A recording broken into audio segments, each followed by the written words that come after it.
Em pouco mais de 2 anos, a Prefeitura investiu na melhoria da estrutura de mais de 260 escolas e creches, instalando ar-condicionados, reparando pisos, recuperando a rede elétrica, renovando a pintura e muito mais, por todos os bairros, por todo o Recife. Boa estrutura, ar-condicionado, vou trabalhar, vou tranquila. As coisas estão melhorando e pelo jeito vão melhorar ainda mais. Simbora para outro bairro que o trabalho continua. Prefeitura do Recife.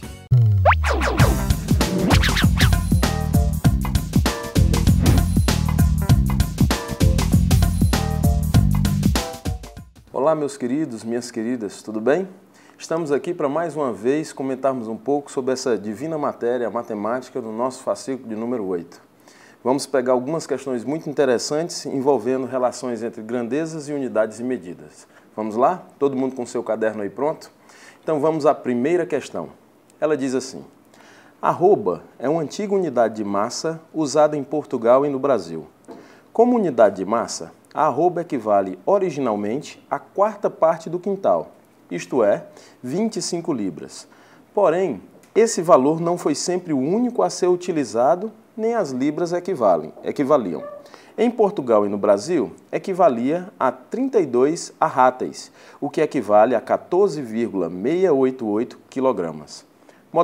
Modernamente em Portugal, onde ainda é utilizada para pesar a cortiça, os cereais e as batatas nas vendas a retalho do comércio tradicional.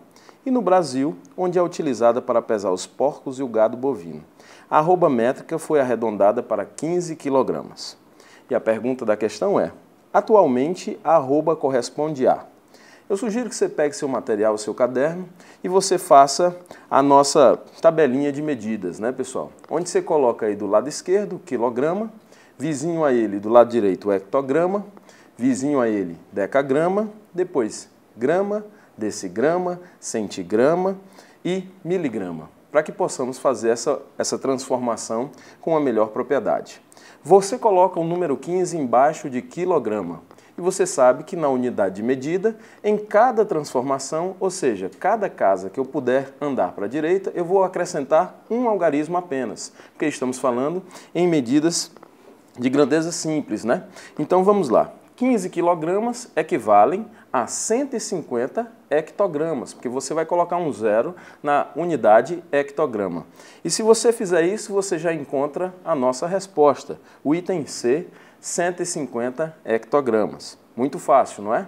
Tenho certeza que você tirou essa questão de letra. Vamos à questão de número 2. Ela diz assim: João irá pintar as paredes internas de seu gabinete aplicando 2 demãos de tinta. Sugiro que você sublinhe aí no seu material. Ele vai aplicar 2 demãos de tinta. Para isso, ele fez uma pesquisa e decidiu utilizar a tinta especificada a seguir. Vamos à informação.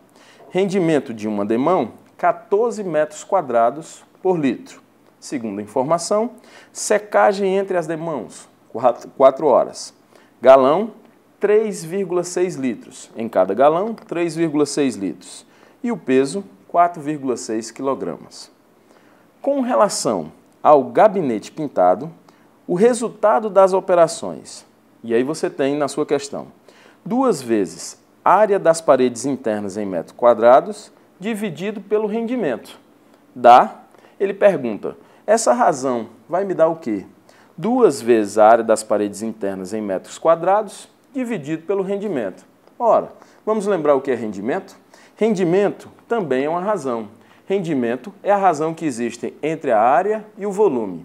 Então você pega e escreve essa razão em um novo formato. Você vai escrever no meu numerador 2 vezes área das paredes internas em metro quadrado e no denominador, ao invés de colocar rendimento, você troca por outra razão, porque rendimento é área sobre volume. Então escreva aí no seu material, área sobre volume. Ora, temos uma divisão de frações, né? E você tem que lembrar que lá em cima no texto nós sublinhamos que nós precisamos de 2 demãos de tinta. Ora, então esse número 2 da minha razão representa as minhas 2 demãos. E o que é que vai significar o resto?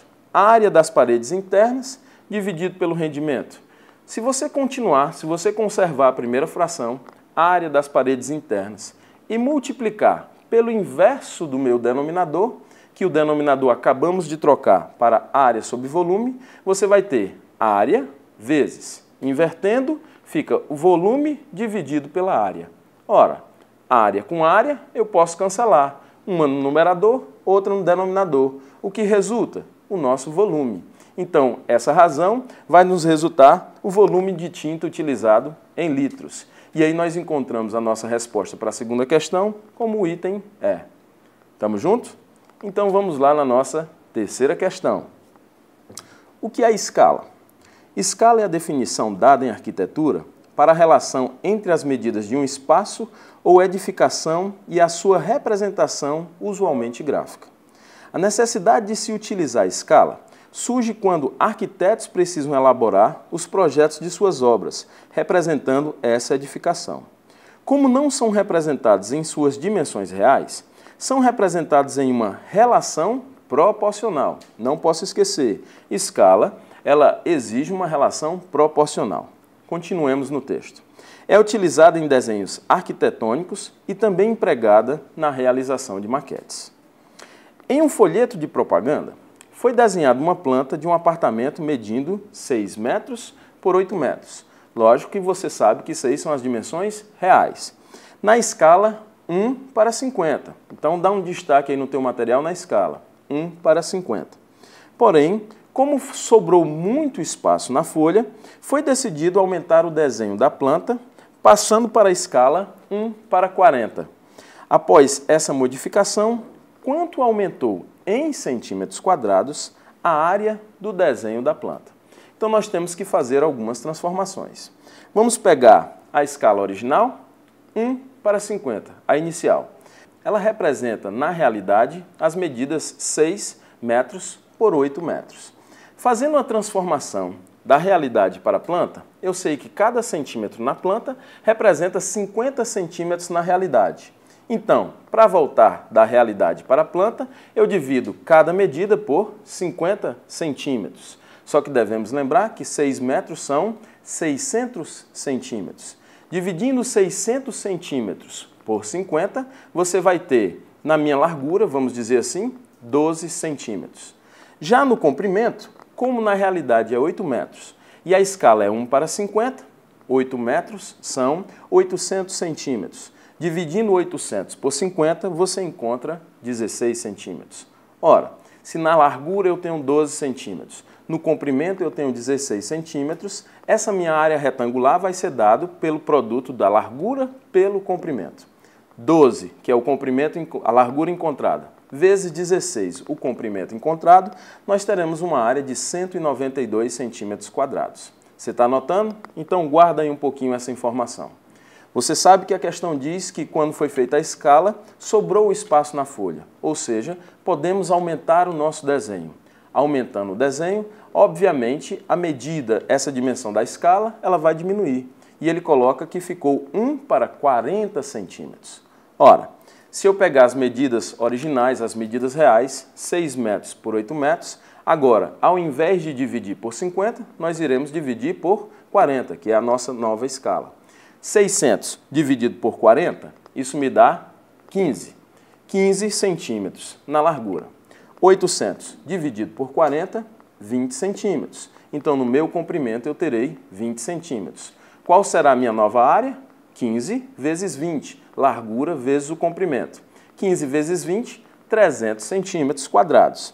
Ora, ele pergunta em quanto aumentou a área. Lembra da área inicial? 192 centímetros quadrados. A área final, 300 centímetros quadrados. Quanto aumentou? Basta fazermos essa diferença. 300 menos 192, nós encontraremos a resposta do item B, 108 centímetros quadrados. Ok? Vamos à quarta questão. Um grande terreno retangular foi reproduzido em um desenho de dimensões 2 centímetros por 3 centímetros, de forma que cada centímetro represente 2,5 km. Você guarda essa informação. Cada centímetro, 2,5 km. Esse terreno será dividido em 60 lotes de mesma área. Qual a área de cada lote? Ora, Se nós temos um desenho com dimensões 2 centímetros por 3 centímetros, mas cada centímetro ele representa 2,5 km, a parte que tem 2 centímetros, 2 vezes 2,5 me dará 5 km. A parte de 3 centímetros, 3 vezes 2,5 me dará 7,5 km.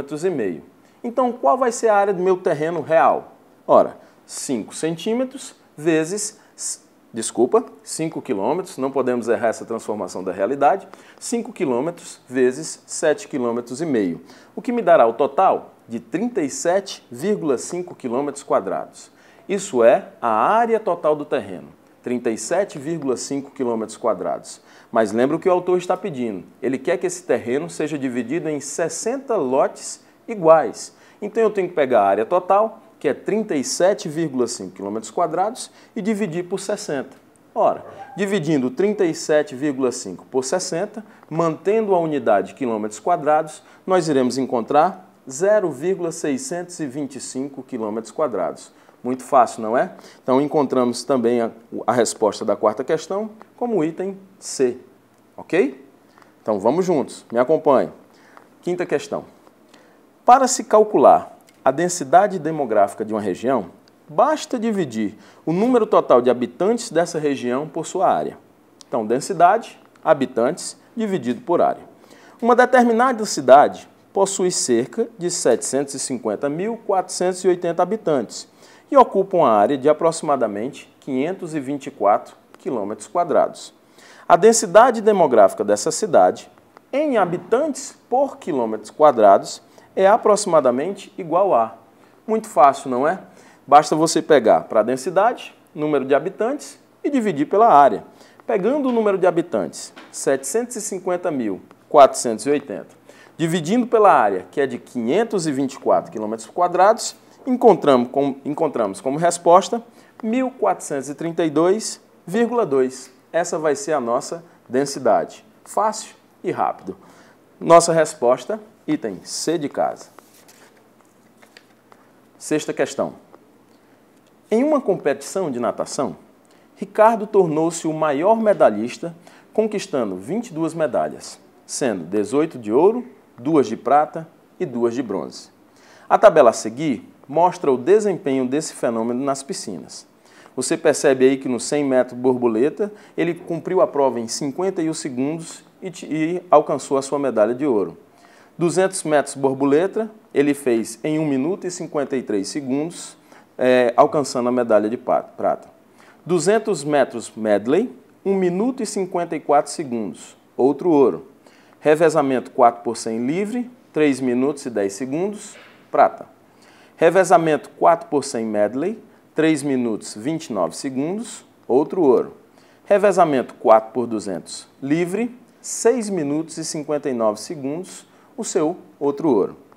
Nas provas em que ganhou ouro, a diferença entre a soma dos tempos das vitórias nas provas de revezamento e a soma dos tempos das vitórias nas provas individuais é igual a.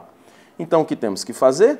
Somar o tempo que ele obteve nas provas de revezamento, somar os tempos que ele obteve nas provas individuais e ver essa diferença. Então, vamos lá. Nas provas de revezamento, você percebe que ele teve aí, nas que ele alcançou ouro. Lembre-se que apenas as que ele alcançou ouro. Ele teve, no revezamento 4 por 100 medley, 3 minutos e 29 segundos. Nas provas de revezamento 4 por 100 livre, ele alcançou 6 minutos e 59 segundos. Ora, se somarmos 3 minutos e 29 segundos com 6 minutos e 59 segundos, alcançaremos um tempo total nas provas de revezamento em que ele atingiu o ouro de 10 minutos e 28 segundos. Ok? Então vamos para as provas que ele alcançou ouro em provas individuais, lógico. Ele alcançou ouro nos 100 metros borboleta com um tempo de 51 segundos. Ele alcançou ouro também nos 200 metros medley com 1 minuto e 54 segundos.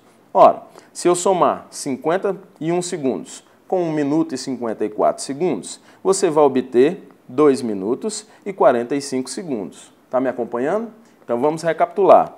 Total do tempo em provas de revezamento em que ele conseguiu medalhas de ouro. 10 minutos e 28 segundos. Total de provas individuais em que ele conseguiu a medalha de ouro, 2 minutos e 45 segundos. Se fizermos essa diferença, 10 minutos e 28 segundos menos 2 minutos e 45 segundos, alcançaremos um tempo aí de 7 minutos e 43 segundos, ou seja, o nosso item A. Ok? Então, tenho certeza que para vocês foi tudo muito ok, muito fácil e você vai detonar em qualquer avaliação que envolva unidades de grandeza e medidas. Um prazer estar com vocês.